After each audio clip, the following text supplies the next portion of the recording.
குண்டலத்தையும் கண்டதில்ல, எந்த குண்டலமும் கூட இல்ல.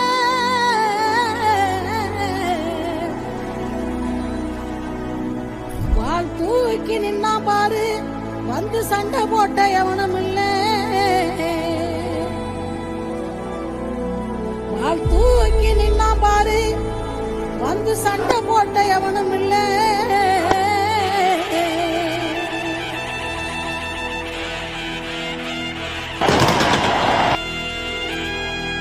கண்டா வர சொல்லுங்க, கண்ணனை கையோட கூட்டி வாருங்க, அவனை கண்ட